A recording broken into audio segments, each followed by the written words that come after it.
السلام عليكم أصدقائي، حياكم الله. أصدقائي، كيفاش ممكن نقراو العزم ديال أمريكا إرسال جوشوا هاريس إلى الجزائر كسفير فوق العادة؟ هذا الأمر هذا يجعل أن هناك أسئلة مهمة جدا مطروحة حول هذا الاختيار من زاويتين، وهناك زوايا أخرى. الأولى اللي هي شخص جوشوا هاريس، يعتبر من الدبلوماسيين الأكثر إلماما ومعرفة، سواء بالمنطقة ديال شمال إفريقيا وبالشرق الأوسط، ومقرب جدا من بايدن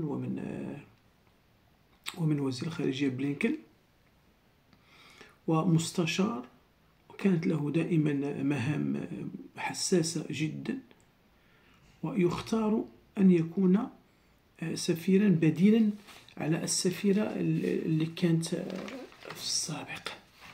السفيرة اللي كانت هي إليزابيث مور أوبين، اللي زبلتها واحد الزبلة كبيرة، مشات لتندوف تصورت مع واحد ختنا من البوليزاريو، وفي الظهر ديالها كان الصورة ديال بنطوش.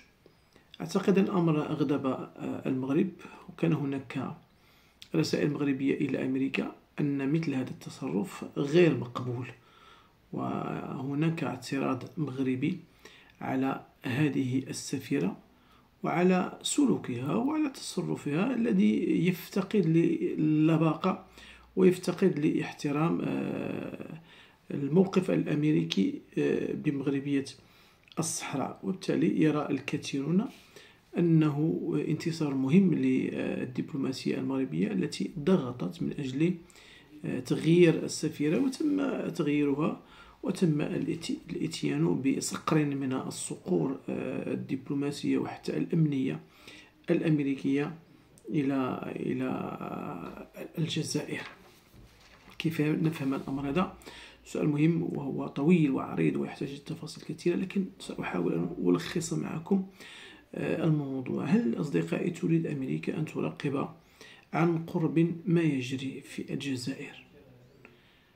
إرسال شخصية من هذا الوزن ضمنيا يعني هذا الأمر أن أمريكا محتاجة أنها تراقب شنو توقع عن قرب في الجزائر. الأمر يفرض أيضا سؤال آخر مهم: واش أمريكا تتوقع حدوث أمور هامة في الجزائر في الأشهر القليلة القادمة، أو ربما في السنوات القليلة القادمة؟ أمريكا قررت تغيير الطاقم الدبلوماسي بالجزائر وإرسال خبير دبلوماسي خبير ومتمكن من التفاصيل ديال المنطقة، وهو من الشخصيات في الدبلوماسية الأمريكية التي يعهد إليها المهام ديال ممارسة الضغوطات الأمريكية من كيبغيو يمارسوا الضغوطات، ومعروف عنه الشراسة في التفاوض. الرجل هو مسؤول كبير في الإدارة الأمريكية وفي الخارجية، ومن الخبراء في الملف الليبي وفي الملف التونسي. يتحدث عدة لغات، منها العربية، الفرنسية، الإيطالية، البولندية، الأوكرانية، وحتى في العربية كيتكلم لهجات متعددة، بينها الليبي، اللهجة الليبية واللهجة التونسية، وبالتالي هو قريب جدا من الثقافة العربية وقريب جدا من الثقافة أيضا الفرنسية. 27 يوليوز 2022 كيولي نائب مساعد بلينكن المكلف بالمغرب الكبير والشرق الأوسط، وكانت داز في مجموعة ديال المهام اللي هي حساسة جدا. كان في المجلس الأمن القومي الأمريكي، كان مكلف بإعداد الاستراتيجية الأمريكية ديال الشرق الأوسط والمغرب الكبير أو المغرب العربي. كان في تونس ممثل أمريكا في موضوع ليبيا، ويوصف بأنه ان دور كوير، بمعنى صعب التعامل معه وشديد الشكيمة. كان بعود ديال البيت الأبيض للتحالف ضد المبعوث الرسمي ديال البيت الأبيض للتحالف ضد داعش في العراق وسوريا، وبالتالي خلفيته الأمنية قوية جدا. كان يشتغل لصالح مجلس الأمن القومي الأمريكي في ملف العراق، وبالتالي إنسان عنده خلفية أمنية، خلفية استخباراتية وضمنيا. مثل هذه المواقع الاشتغال تجعله قريب من البنتاغون وقريب من المخابرات الأمريكية، وبالتالي يمكن بسهولة القول أن خلفية التعيين ديالو في الجزائر خلفية أمنية استخباراتية واضحة. كان اشتغل أيضا في البلقان، سواء في البوسنة أو الهرسك وألبانيا، وبالتالي يمكن القول أن الرجل دائما كان يشتغل في أماكن ديال الأزمات، مما يعني أننا أمام رجل تعهد إليه المهمات ذات القرب من المشاكل والمصائب والهزات. وبالتالي هل هذا يعني في النظر الأمريكي أن أزمة ما ستحدث في الجزائر؟ لا قدر الله. وجاء لتتبعها وتدبيرها حتى إدارتها. الرجل في كل الفترات ديالو كان كيتواجد أيضا في الأماكن اللي فيها الإرهاب، والأماكن اللي فيها صراعات انفصالية وصراعات حدودية. وبالتالي الأمر 29 فبراير الماضي جو بايدن رئيس الأمريكي كيقترح له هذا المنصب هذا. يجي الجزائر جا لها جوج المرات، المرة الأولى ثم الثانية. كان مكلف بمهمة في الوساطة في 19 دجنبر 2023 غير الأخيرة بين الجزائر والمغرب لتحسين العلاقات والوصول إلى الاتفاق والحلول دون أن يوقع أي أمر ما بين المغرب والجزائر. في جهة أخرى كان مشى إلى تندوف وتحدث على الصحراء، وذكر الجزائريين بالموقف الأمريكي الداعم لمقترح الحكم الذاتي المغربي، وأعطى أيضا تطمينات للجزائر أن أمريكا ما غتقبلش أن تعمل لا إسرائيل أو المغرب على تهديد الأمن الجزائري، وأن أمريكا مستعدة للتدخل واقتراح مقترحات لتقريب وجهة النظر بين المغرب والجزائر. وحاول يعطي مجموعة من الضمانات للجزائر قصد أن لا يتهوروا وألا تذهب الأمور إلى حيث لا تحمد العقبة ديالو. وطالب مرارا الجزائر تغيير الموقف ديالها من الصحراء الغربية المغربية، وأن أمريكا لا تريد الحديث نهائيا على إنشاء واحد دويلة جديدة في المنطقة. من كل هذا ماذا يعني التعيين ديالو في السفارة ديال أمريكا؟ واضح أن الرسالة أيضا تتعني عدة نقاط. أولا، مراقبة ما يجري في الانتخابات الجزائرية القادمة، والكثير من التقارير تتحدث أن هناك رغبة في التأجيل أو أن هناك مشاكل داخلية قوية جزائرية بخصوص الانتخابات، وأمريكا جات تراقب عن قرب. وأيضا أن تكون لأمريكا رؤية وافية وكافية عبر خبير متمكن من القضايا المنطقة واللغة حتى ما يتفاجئوش بشي حاجة. ربما حتى حضوره غالبا هو دليل على قلق أمريكي بشأن ما يحدث في المغرب الكبير وبالساحل، خاصة النظام الجزائري اليوم رفض الوساطة الأمريكية ورفض عدد من الوساطات، واستمر في العداء ديالو للمغرب والتحرش ديالو في المنطقة سواء المغرب مالي أو غيره. الجزائر رغم الضغوطات الأمريكية لا زالت تدعم البوليزاريو وتجعل من القضية ديال الصحراء القضية المقدسة ديالها. ربما أصدقائي حضور الرجل له علاقة بالتقارير التي تتحدث على عزم جنرال الجزائر الحرب ضد المغرب كمبرر لتأجيل انتخابات رئاسية. تعيين جوشوا هاريس في هذه الفترة دون شك هو دال جدا من حيث التوقيت ومن حيث الزمن. ماذا يعني التعيين ديالو في التوقيت هذا؟ غالبا الأمر يرسل رسائل غير مطمئنة ورسائل تشي بأمور غير ودية. اختيار شخصية قوية ومهمة، بل هي أهم شخصية كتملكها الإدارة الأمريكية اليوم، الأمنية، الشخصيات الأمنية والعسكرية والدبلوماسية والمتخصصة في شؤون شمال أفريقيا، وغالبا لممارسة الضغوط على الجزائر ألا تذهب بالمنطقة إلى المجهول، وكأن هناك خوف أمريكي من اندلاع حرب بشمال أفريقيا. واحد الوقت اللي هو حساس، حرب في أوكرانيا، حرب في الصراع في الساحل وغيره، إضافة حرب أخرى. الأمر فيه مشكل حقيقي.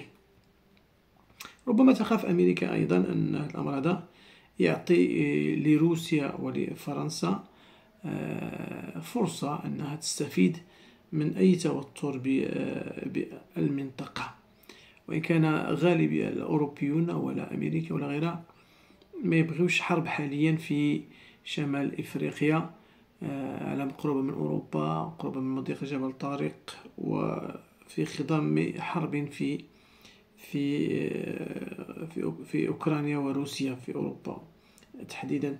دول كإسبانيا، البرتغال، إيطاليا وعدد من الدول ستكون متضررة جدا من هذا الأمر هذا. أي حرب أكيد أنها غتكون كارثة على كل المنطقة. حرب قد تضر بأوروبا، حرب قد تشجع أيضا الإرهاب والهجرة والاستقرار وأمور خطيرة أخرى عديدة وكثيرة. بالتالي أمريكا لن تقبل أبدا هذا السيناريو المطروح حتى جزائريا وفرنسيا. أكيد أن الجزائر وفرنسا في لحظات عديدة وإلى اليوم لا زالت الحرب بين الجزائر والمغرب مطروحة على طاولة التداول. تفاديا لذلك ربما أمريكا تمارس ضغوط على الجزائر وإرسال جوشوا هاريس قد يكون غالبا داخل في هذا الإطار ده. كل ما تقدم المغرب في الملف ديال الصحراء أمكن توقع إمكانية وفرضية حرب جزائرية على المغرب. قد ما تزمتوا، قد ما حشروا في الزاوية، قد ما خسروا النقاط وفقدوا القدرة ديالهم على التعاطي مع موضوع ديال الصحراء، ممكن هاد الحمقى أن يتهوروا وأن يذهبوا بالأمور إلى مكان آخر. وبالتالي كل شيء ممكن، كما قلنا من بلد مجنون أخرق يمكن أن يفعل أي شيء إذا حشر في الزاوية. ولذا المغرب دائما كيتكيس عليهم، ما كيتكلمش بزاف عليهم، ما كيقيسهمش، والمغرب ما كيوركش بزاف على الضبرة تفاديا لأنها توصل الأمور إلى ما لا تحمد عقباها. أمريكا كتضغط على الجزائر لعدم الذهاب إلى حد الاعتداء على المنطقة. ويلاحظ أنه منذ الزيارة ديال جوشوا هاريس إلى الجزائر الأخيرة خففت الجزائر بشوية من التهديدات ديالها المباشرة بالحرب، وأوقفت حتى تلك المناورات اللي كانت دائما كديرها في المنطقة. وغالبا هذا الأمر هذا يرجع إلى الضغوطات الأمريكية. أمريكا تريد دفع الجزائر للتغيير كل المقاربة الصدامية ديالها مع المغرب، وتغيير الموقف ديالها من الصحراء ومن ملف الصحراء والخروج منه نهائيا. هل تعين جوشوا هاريس هو لمواكبة الدولة الجزائرية في فترة التغير؟ ربما. هناك من يرى ربما أن أمريكا تدفع الجزائر تغيير الموقف ديالها من موضوع ديال الصحراء وحتى الخروج من الربقة الفرنسية والانتظام في الخط الأمريكي العام بالمنطقة. وبالتالي بعثوا شخصية مهمة جدا من عيار ومن مستوى مستشار كبير اللي هو جوشوا هاريس، وربما تريد به أمريكا دفع الجزائر ثم مواكبتها في هذا الاتجاه. سنرى. على كل ما نتحدث عنه اللحظة هو مجرد فرضيات، سيناريوهات، كنطرح معكم مجموعة ديال التصورات، ليست معلومات، تقدر ما هي قراءة أو استنطاق لمعاني محاولة أو في انتظار التعيين الرسمي ديالو، غالبا يكون في أواخر مارس. لكن مجرد الاقتراح ديالو من طرف بيضا يجعلنا نطرح كل هذه الأسئلة. ربما ستفتح مفاوضات جدية أمريكية جزائرية حول القضايا العالقة للجزائر مع المغرب، ومنها الحدود، ربما حتى الصحراء الشرقية، وربما حتى مشكلة الحدود والصحراء. من جانب آخر، هل تتحسس أمريكا أي خطورة من مرحلة الانتخابات الجزائرية وتريد أن تقام هذه الانتخابات بأقل منسوب من التوتر؟ أمريكا قد لا تضغط على الجزائر واش تخلي تبون أو يتغير تبون يختاروا شي شخص آخر أو لا يختاروا لا أعتقد أن أمريكا ستكون معنية بشكل كبير بالأمر، ولكن ستكون هي معنية بألا تذهب الجزائر على المستوى الداخلي إلى الكاو. هناك من يرى بأن اليوم الجزائر في عمقها تعاني معاناة شديدة، وهناك مشاكل داخلية عويصة ما بين النظام والشعب في مناحي اجتماعية، وفي فشل الدولة أو النظام الجزائري في صياغة نموذج اقتصادي أو صياغة نموذج دولة تعطي الأمل للشعب الجزائري. وهناك من يرى أن هناك حتى صراع قوي داخلي ديال وسط النظام. أكثر من 40 جنرال في السجن، وصل الحال ببعضهم إلى أن قتل داخل السجن. 3 رؤساء وحكومات سابقة في السجن، عدد من الوزراء في السجن، رجال أعمال في السجن، وولاة في السجن، مما ينبئنا أن هناك اهتراء شديد في المستوى ديال الإدارة وحتى مستوى الجيش. هناك صراع قوي بين أجنحة وأطراف داخل الجيش، وأي انفلات في الوضع سيكون مشكلة حقيقية لكل المنطقة، وأكيد أنه سيخلف مشاكل أمنية واجتماعية خطيرة. في وقت تعيد في أمريكا ترتيب العديد من الأوراق، سواء بإفريقيا أو بأوروبا أو بالشرق الأوسط أو حتى بآسيا، والعين على الصراع مع الصين والاستراتيجية الأمريكية للتعاون أو الشراكة من أجل التعاون الأطلسي، تفترض أن الدول على المحيط الأطلسي تصبح جاهزة لتكون مركز تقني عالمي تضخ إليه كل الموارد العالمية، ويصبح المركز الثقل الأقوى في العالم الاقتصادي. هذا ما تريده أمريكا. واضح أن أمريكا تريد جزائر مستقرة غير مضطربة، لأن اضطراب الجزائر مشكلة، وحتى النظام الجزائري أن يبقى ما نظنش أنه كاين مشكلة عند الجزائر ما دامت دون مشاكل وقلاقل كبيرة. أمريكا تعرف خطورة أن يدخل النظام الجزائري تجربة السودانية كارثة. لا تخدم أمريكا ولا تخدم أوروبا ولا تخدم المغرب. الأمريكي غالبا يريد قراءة الأصلح أو الوقوف على الأصلح للنظام الجزائري، وعليه غيتخذوا قرار لاحقا واش يكونوا مع تبون أو ضد.